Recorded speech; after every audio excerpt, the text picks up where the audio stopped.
I'm excited to try my new 28 millimeter Fiskars rotary cutter. It's in my left hand there, still in the package, and my right hand's my well-used 45 millimeter cutter, and of course my spring-loaded scissors, my favorite tools.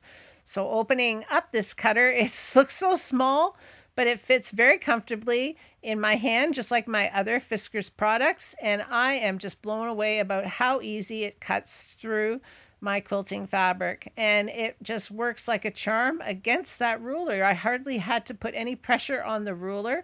Seems that the bolt that's in the center holding the blade is of the right height to run very smoothly against the side of a plastic ruler.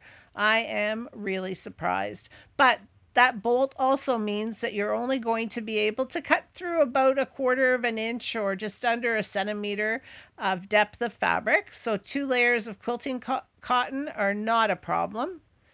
It's just handles it like a champ. And I'm going to call this a precision tool because it really cleaned up this frayed edge of 2 layers of quilting cotton for me too, because it runs so smoothly against the ruler and you hardly have to put any pressure to hold your ruler in place. I am surprised at what a good job this is really doing. I am really surprised. I wasn't expecting this kind of performance from this tool.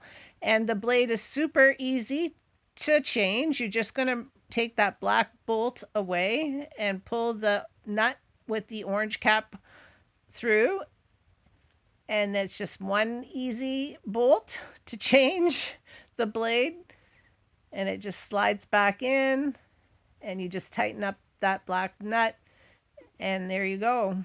You would have a new blade changed in no time. And it does have that nice blade guard as well, and it stays open when you slide it open, which is great. So I really like this tool. It also makes a nice box cutter because that blade only goes in about 1/4 of an inch or just under a centimeter. It cuts boxes really easily. You can cut the tape without damaging anything inside. So I recommend this cutter. I am really surprised and pleased. Well done, Fiskars.